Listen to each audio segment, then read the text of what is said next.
Hello, students of class 7th. Today we are going to study the poem 3 of volume 2, that is Indian Weavers. हम first poem पढ़ने वाले हैं volume 2 की और आपके syllabus की पोएम 3 है. It is name of the poem is Indian weavers. Let's begin. Cloth is an important element in everyday life. It could be cotton, wool, nylon, silk. Weaving is the method which is used to interlace two distinct sets of yarns or threads at right angles to form a fabric or cloth. The longitudinal threads are called wrap and the lateral threads are called weft or filling. Cloth एक बहुत important element होता है हमारा everyday life का. हम cotton, वूल, nylon, silk इन सब के clothes use करते हैं. और एक वीविंग एक मेथड है जो थ्रेड्स को फैब्रिक बनाता है, मतलब धागों से कपड़ा बनाता है. तो इसमें हमें दो साइड्स चाहिए रहते हैं. दोनों साइड्स को हमें राइट एंगल्स पे लगाना पड़ता है, थ्रेड्स के दोनों साइड्स को. और जो लॉन्गिट्यूडनल होते हैं थ्रेड्स उनको व्रैप बोलते हैं. जो लैटरल थ्रेड्स होते हैं उनको वेफ्ट या फीलिंग बोलते हैं. This is the introduction for weavers. Okay, क्या आपने कभी वीवर का घर देखा है? किस टाइप का वर्क करते हैं वो? ये वर्क कैसे उन्हें अफेक्ट करता है? क्या आपने डिवाइस देखा है जिससे क्लॉथ को वेव किया जाता है? उसे क्या कहा जाता है? अपने पार्टनर के साथ डिस्कस कीजिए. Now let's start the poem. Reading and comprehension. Let's read. Poet ने 3 इम्पॉर्टेंट स्टेजेस के बारे में बात कही है ह्यूमन की लाइफ के: बर्थ, मैरिज और डेथ. उन्होंने रिलेट किया है कि बर्थ, मैरिज और डेथ, ये तीनों स्टेजेस मॉर्निंग, इवनिंग और नाइट से रिलेट करते हुए उन्होंने वीवर्स की इम्पोर्टेंस को बताया है और अपने थॉट्स को भी बताया है जब वो वर्क करते हैं. First, understand the word meanings of this poem. Helicon Kingfisher होता है, एक बर्ड होता है. प्लूम्स मतलब फेदर, मतलब पंख. सोलेम मतलब सिंसियर. चिल मतलब कोल्डनेस. श्राउड मतलब कपड़े का एक टुकड़ा जो डेड मैन की बॉडी जिसके अंदर रैप की जाती है. Weavers weaving at the break of the day, why do you weave garments okay. यहाँ पर पोइटिस पूछ रही हैं वीवर से कि आप सुबह सुबह वीविंग कर रहे हो, आप इतना ब्राइट गारमेंट क्यों वीव कर रहे हो.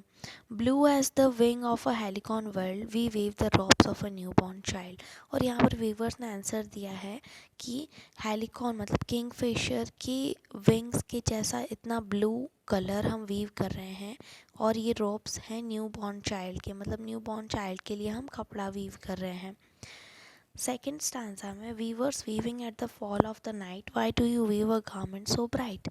अब उन्होंने पोइटिस ने वापस क्वेश्चन किया है शाम बढ़ते बढ़ते इवनिंग के टाइम पे कि आप इवनिंग के टाइम पर इतना ब्राइट गारमेंट क्यों वीव कर रहे हो. Like the plumes of a peacock purple and green we weave the marriage veils of a queen. फिर वापस से वीवर्स ने आंसर दिया है कि पिकॉक के फेदर्स के जैसे पर्पल और ग्रीन कलर के हम किसी भी एक क्वीन के मैरिज के व्हील्स बना रहे हैं, मतलब उसका मैरिज का कपड़ा बना रहे हैं. Weavers weaving solemn and still, why do you weave in the moonlight chill. अब वापस से पोइटस ने क्वेश्चन पूछा है वीवर्स से कि वीवर्स आप इतने चुप रहकर, इतने सिंसियरली, इतने स्थिर रहकर मूनलाइट चिल में क्यों वीव कर रहे हो, मूनलाइट में क्यों वीव कर रहे हो. White as the feather and white as a cloud we weave the dead man's funeral shroud. और फिर वीवर्स ने आंसर दिया कि एक पंख के जैसा वाइट, एक क्लाउड के जैसा वाइट, हम एक डेड मैन का फनरल श्राउड वेव कर रहे हैं. श्राउड वो होता है जो किसी डेड मैन की बॉडी को रैप करने के काम होता है. सो इन तीनों पैराग्राफ में क्या बात कही गई आपने समझ ही लिया होगा. About the poet. पोइटिस कौन है? सरोजिनी नायडू. सरोजिनी नायडू ने ये पोएम लिखी है. वो इंडियन इंडिपेंडेंस एक्टिविस्ट, पोइट और पॉलिटिशियन रह चुकी हैं. उनको ऑरेटर और अकम्पलिश्ड पोइट माना जाता है. उनको नाइटिंगेल ऑफ इंडिया भी माना जाता है. वो वुमेन की फर्स्ट वुमेन गवर्नर बनी थी इंडिपेंडेंस के बाद में.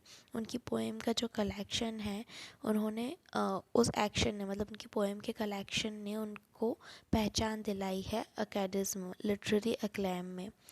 और 1905 में उन्होंने अपनी फर्स्ट बुक पब्लिश की थी, collection of poems under the title of golden threshold. उनका मिशन था कि उनको इंडियन वुमेन की लाइफ को इम्प्रूव करना है. Let's try one.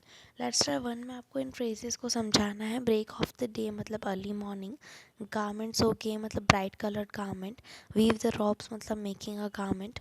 Fall of night मतलब इवनिंग, प्लम्स ऑफ पिकॉक मतलब फीदर्स ऑफ पिकॉक, और solemn एंड स्टिल मतलब serious and quite. Let's try two.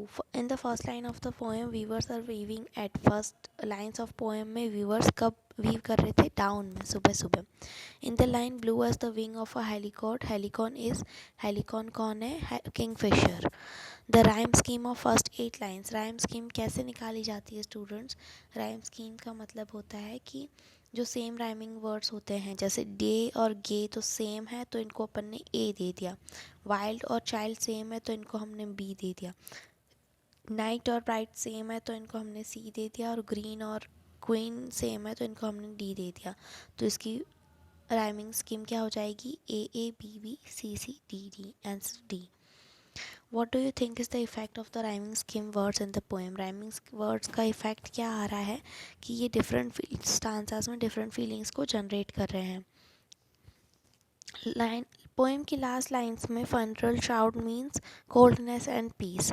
Students, आपको वर्ड मीनिंग्स अच्छे से लर्न करने हैं for your examinations. Let's try 3 में क्वेश्चन आंसर हैं. What does the poet ask the weavers in the first answer of the poem? Poetess ने weavers से first answer में क्या पूछा है? पोइटेस ने वीवर्स से फर्स्ट आंसर में पूछा है कि वो इतने ब्राइट और ब्यूटीफुल गारमेंट्स क्यों वीव कर रहे हैं. Question 2, for whom were the weavers weaving the robe? What is its color and what comparison did the poet make? weavers robe किसके लिए weave कर रहे हैं, उसका कलर क्या है और कंपैरिजन क्या करती हैं poetess? वीवर्स रोब बना रही है न्यू बॉर्न चाइल्ड के लिए, और रोब का कलर ब्लू है, जैसे कि किंगफिशर या फिर हेलिकॉन के विंग्स के जैसा उससे कंपेयर किया गया है. ब्लू किससे कंपेयर किया गया था? किंगफिशर के feather जैसा. Simile is a poetic device that compares something to other. Pick out one simile from each stanzas. हर स्टांसा में से हमको एक सिमिली फाइंड करना है. तो सिमिली क्या होता है? कंपैरिजन करते हैं. फर्स्ट आंसर में सिमिली है blue as the wing of halcyon wild. जहाँ पर एज या ब्लू से कंपैरिजन, एज या लाइक से कंपैरिजन हो जाए वो simile. Blue as the wing of halcyon wild second stanza में, like the plumes of peacock, और थर्ड स्टांजा में weather as a feather and white as a cloud. Fourth, what time of the day is represented in the second stanza? Second stanza में कौन सा दिन का कौन सा टाइम रिप्रेजेंट किया गया है, और वीवर्स क्या वीव कर रहे हैं, और उसकी ब्राइटनेस को किससे कंपेयर किया गया है. सेकेंड स्टांजा में नाइट अप्रोचिंग या फिर डार्कनेस शाम का टाइम है, और वीवर्स एक मैरिज वीव कर रहे हैं, उसकी ब्राइटनेस कंपेयर की गई है पिकॉक के ब्राइट प्लूम से, जो कि पर्पल और ग्रीन कलर के हैं कलर में. Why are the weaver silent and still in the last stanza of the poem? Weaver silent और स्टिल क्यों है पोएम की लास्ट स्टांजा में? क्योंकि वो डेड मैन के लिए वीव कर रहे हैं और वो उनके फनरल के लिए यूज़ आ सकता है, इसलिए वो शांत है. Let's try 4.